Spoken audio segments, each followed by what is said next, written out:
Hello parents, क्या आपको पता है 5 साल तक का जो समय होता है ब्रेन ग्रोथ के लिए बहुत इंपॉर्टेंट है। इस ड्यूरेशन में ब्रेन की जो एडल्ट साइज होनी है वो ऑलमोस्ट बन जाती है, यानी कि जितना ब्रेन का साइज बड़े में होना है वो 5 साल तक में ही बन रहा है। इसके लिए जरूरी है सारे न्यूट्रिएंट्स उसको सफिशिएंट क्वांटिटी में मिले ताकि कोई भी कमी ना हो ब्रेन की डेवलपमेंट में।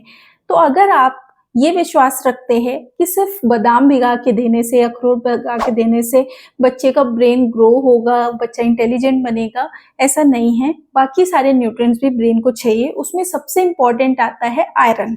आयरन की अगर कमी होगी तो बच्चे की ब्रेन ग्रोथ को इम्पैक्ट हो सकता है, ब्रेन ग्रोथ प्रॉपर नहीं होगी। आयरन का जो मेन रोल है बॉडी में वो है हीमोग्लोबिन बनाना। हीमोग्लोबिन क्या करता है? ऑक्सीजन कैरी करके पूरी बॉडी को सप्लाई करता है।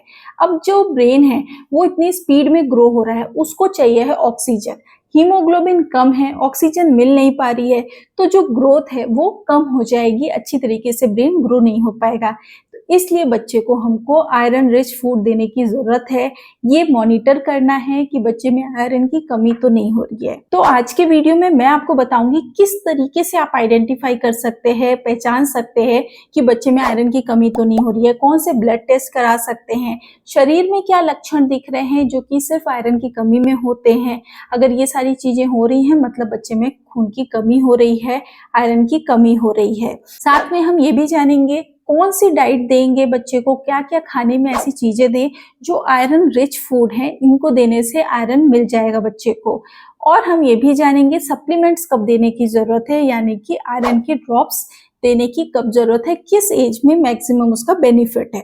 हेलो फ्रेंड्स, मैं डॉक्टर प्रिया त्रिपाठी आप सभी का मेरे चैनल डॉक्टर मम्मा में स्वागत करती हूँ। तो चलिए आज का टॉपिक स्टार्ट करते हैं। सबसे पहले जानते हैं खून की कमी के लिए हम कौन सा ब्लड टेस्ट करा सकते हैं। उसके लिए है कंप्लीट ब्लड काउंट, सीबीसी नाम का जो टेस्ट होता है। उसमें आपने रिपोर्ट में देखी होगी काफी सारे पैरामीटर्स होती हैं, लेकिन हमको सब नहीं देखना है। खून की कमी के लिए हमको जो देखना है वो है हीमोग्लोबिन। अगर हीमोग्लोबिन 11 से कम है मतलब बच्चे को अनीमिया यानी कि खून की कमी है। अभी के लिए हम जानते हैं कि बॉडी में ऐसे कौन से सिम्टम्स होंगे जिससे आइडेंटिफाई कर सकते हैं बच्चे में खून की कमी हो रही है या फिर आयरन की कमी हो रही है। मैं ये बार बार खून की कमी, आयरन की कमी इसलिए बोल रही हूँ क्योंकि इंडिया में खून की कमी यानी कि एनीमिया का मेन कारण है आयरन की कमी। वैसे तो बहुत सारे कारण होते हैं, लेकिन मैक्सिमम 90% टाइम्स में आयरन की ही कमी होती है। जनरली बच्चे अच्छे से खाना नहीं खा रहे होते हैं, चूज कर करके खाना खा रहे हैं, फास्ट फूड आजकल ज्यादा चल रहा है, और काऊ मिल्क भी अगर ज्यादा बच्चा लेता है तो भी आयरन की कमी होती है। अगर आयरन रिच फूड डाइट में नहीं है तो भी आयरन की कमी होती है। कौन कौन से ऐसे लक्षण हैं? सबसे पहले बच्चे को भूख नहीं लगेगी, नो एपेटाइट, बच्चे की बिल्कुल भूख मर जाती है खून की कमी में। सेकेंड है बच्चे का स्लो वेट गेन होगा। वेट हर मंथ में जिस हिसाब से बढ़ना चाहिए टेबल के अकॉर्डिंग वैसा नहीं बढ़ता है। वेट गेन जो होता है स्लो हो जाता है, कई बार वेट लॉस होना शुरू हो जाता है। नेक्स्ट है बच्चे की स्किन पेल यानी कि पीली पीली सी दिखने लगती है, सफेदी सी आ जाती है। ऐसा इसलिए क्योंकि हीमोग्लोबिन क्या करता है, ब्लड को एक रेड कलर देता है। जो लाल दिखता है ना खून, वो हीमोग्लोबिन की वजह से होता है। अब जब हीमोग्लोबिन कम है, खून उतना लाल नहीं है, तो नीचे जो नसें जा रही हैं उसकी वजह से बच्चे की स्किन जो है वो पेल दिखने लगेगी। बच्चा काफी इरिटेबल मतलब क्रैंकी बिहेवियर जो बोलते हैं, चिड़चिड़ा बच्चा कुल मिला के हो जाता है आयरन की कमी की वजह से। बच्चा फिजिकली एक्टिव नहीं रहेगा, खेल कूद में उसका मन नहीं लगेगा। साथ के बच्चों के साथ खेल रहा है, बाकी बच्चे तो अच्छे से खेल रहे हैं, लेकिन ये बच्चा जो है जिसको आयरन की कमी है अपने आप को वीक महसूस करने लगते हैं, घर में बैठे रहना पसंद करते हैं, उनका इंटरेस्ट ही नहीं होता है कि बाहर जाएं खेलें। अगर आयरन की कमी काफी लंबे समय तक रहती है तो क्या होता है कि वेट तो कम होगा ही, बच्चे की हाइट भी उस हिसाब से नहीं बढ़ेगी जिस हिसाब से बढ़नी चाहिए एज के अकॉर्डिंग। नेक्स्ट जो बहुत इंपॉर्टेंट सिम्टम है ब्रेन ग्रोथ से रिलेटेड वो है कि बच्चे की स्कूल की परफॉर्मेंस में इम्पैक्ट हो जाती है। बच्चे का कंसंट्रेशन नहीं रह जाता है, काफी देर तक बच्चा फोकस नहीं कर पाता है, उसका अटेंशन स्पैन कम हो जाता है। यानी कि अगर टीचर पढ़ा रही है, बाकी बच्चे तो उस ड्यूरेशन में पढ़ रहे हैं, लेकिन वो जल्दी से डिस्ट्रैक्ट हो जा रहा है, उसका पढ़ने में मन नहीं लग रहा है, उसकी मेमोरी कम रहती है।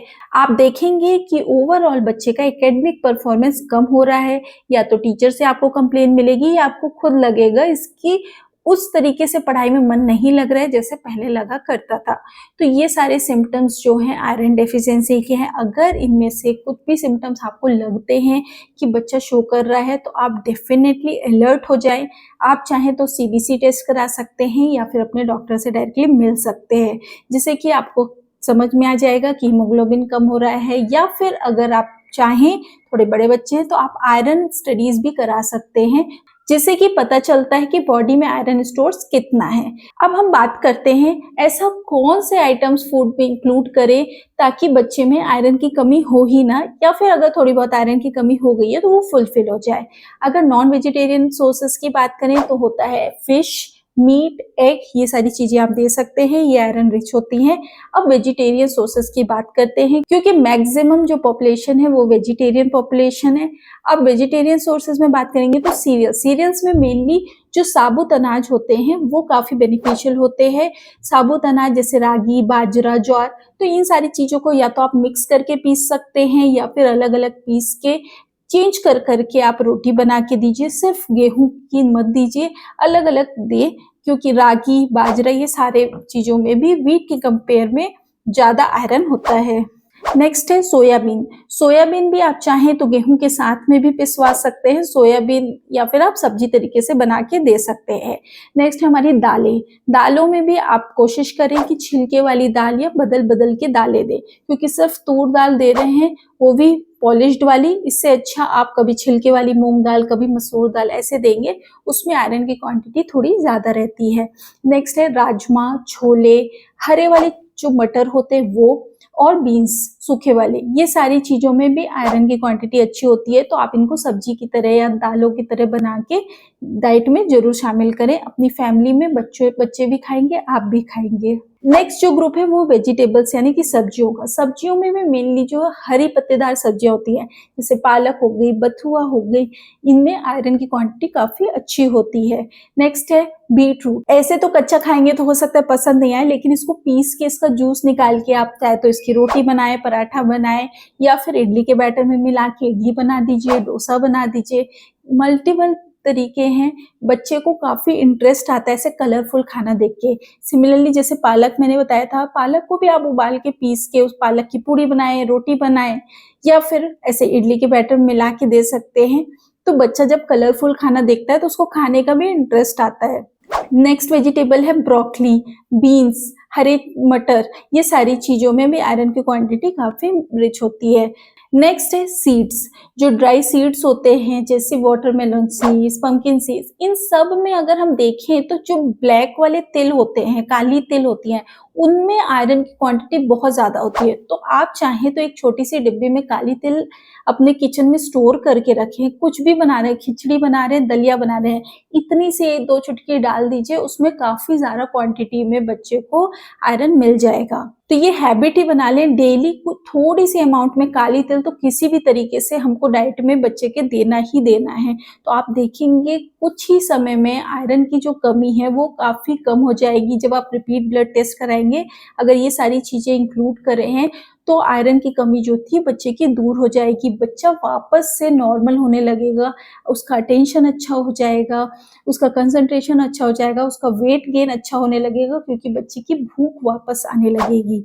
एक और चीज करनी है आपको, आप अगर शुगर का यूज कर रहे हैं तो वे बिल्कुल बंद कर दें। उसकी जगह 2 चीज कर सकते हैं, आप गुड़ दे सकते हैं या फिर जो खजूर होती है, खजूर, ये दोनों चीजों में भी मिठास होती है। तो बच्चे की आप चाहे तो खीर बना रहे हैं या दूध में देना है, तो आप शक्कर की जगह गुड़ डाल के दें, या फिर खजूर थोड़ा सा भिगा के उसको पीस के दे सकते हैं। इससे क्या होगा, बच्चे को एक्स्ट्रा आयरन मिलेगा। गुड़ में और खजूर में आयरन बहुत अच्छे अमाउंट में होता है, तो इससे भी आयरन की कमी दूर होती है। अब आपने आयरन रिच फूड तो दिया, लेकिन अगर आप चाहते हैं उसका मैक्सिमम बेनिफिट मिले, जितना आयरन मिलना चाहिए बॉडी को उतना मिले, सारा का सारा एब्सॉर्ब हो, उसके लिए चाहिए विटामिन सी।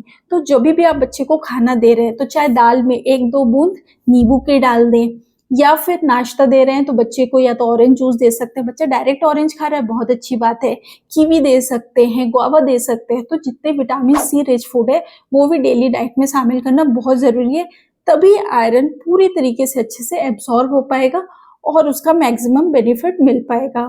तो ये तो बात की हमने डाइटरी सोर्सेज की। अब हम ये जानते हैं कि किस सिचुएशन में हमको सप्लीमेंट्स यानी कि आयरन की ड्रॉप्स देने की जरूरत है। तो जनरली 4 मंथ से लेकर के 1 ईयर तक के बच्चों को आयरन ड्रॉप्स दी जाती है। 6 मंथ्स तक बच्चा ब्रेस्ट फीडिंग में है। 6 मंथ्स के बाद बच्चा खाने तो लगता है, लेकिन उतनी अच्छी क्वांटिटी में अभी तक खाता नहीं है, इसलिए ये रिकमेंडेशन है WHO की, इंडियन एकेडमी ऑफ पीडियाट्रिशियन की, कि 1 ईयर तक के बच्चों को, एसेंशियली सारे बच्चों को आयरन की ड्रॉप्स दी जाती है। उसके बाद पूरा फोकस रहता है कि आयरन रिच फूड मिले।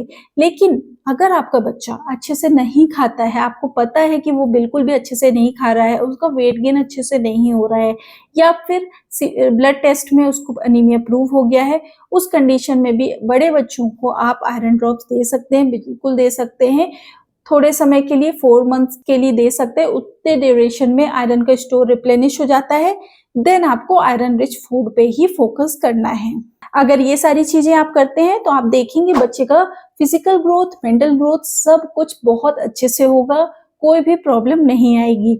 तो आयरन एक छोटी सी चीज है, लेकिन उसके बहुत बड़े बड़े कमाल हैं। तो आई होप ये सारी इंफॉर्मेशन आयरन से रिलेटेड आपको हेल्पफुल लगी हो। अगर वीडियो पसंद आया हो तो वीडियो को लाइक करें, चैनल को सब्सक्राइब करें एंड ज़्यादा से ज़्यादा लोगों के साथ शेयर करें। Thank you.